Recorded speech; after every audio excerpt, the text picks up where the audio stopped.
तो सकल बोलमुआ के टोपी से अपन ढोड़ी के घोपी तोप छौड़ी।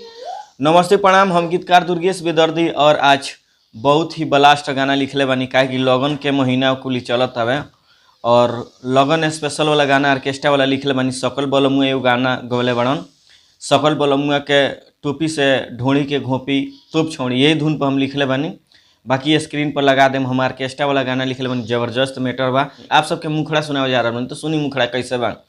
कि काहे घमंडे फूल तारू औकात अपन भूल तारू, अरे काहे घमंडे फूल तारू औकात अपन भूल तारू, आ कहतानी रहू तनी कुल छौड़ी, अरे कहतानी रहू तनी कुल छौड़ी, अरे कुल छौड़ी।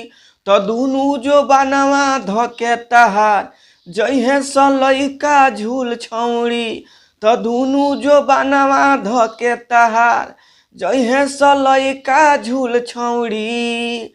तो ई रला मुखड़ा सकल बोलमुआ जनी गवले बड़न, सेम वही तरीका से ये गाना गावे के बाद सिंगल गाना बावे और बाकी पाना में भी लगा देम लिख के जे कैसे एकरा के कहाँ कैसे गावे के बा। तो ई रला मुखड़ा। अब आप सबके अंतरा सुनावे जा रहल बा, अंतरा सुनी कैसे बा। हो जाई नस तहार गोरी ढीला, काहे की हवे आरा ई जिला, करो न डरामा ए गोरी, होई हंगामा ए गोरी, मिसला से गाल जाई फूल छौड़ी, अरे मिसला से गाल जाई फूल छौड़ी, अरे फूल छौड़ी। तो दुनू जो बनवा धोके तहार जइहे सलैका झूल छौड़ी, तो दुनू जो बनवा धोके तहार जइहे सलैका झूल छौड़ी।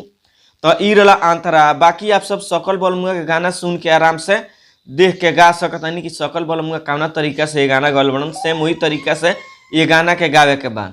तो लास्ट अंतरा खातिर आप सब हमरा से संपर्क कर सकतानी। हमार मोबाइल नंबर बा 9935452912, जरा गावे के बा वो आदमी के लास्ट वाला अंतरा हम लिख के व्हाट्सएप के माध्यम से भेज देम।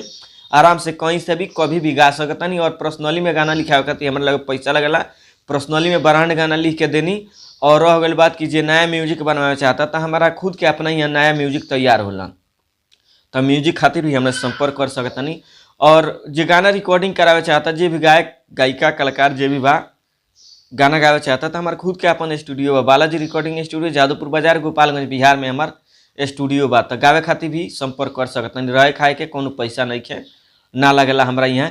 तो चलिए चैनल के सब्सक्राइब करी, लाइक करी, कमेंट करी और दबा के शेयर करी।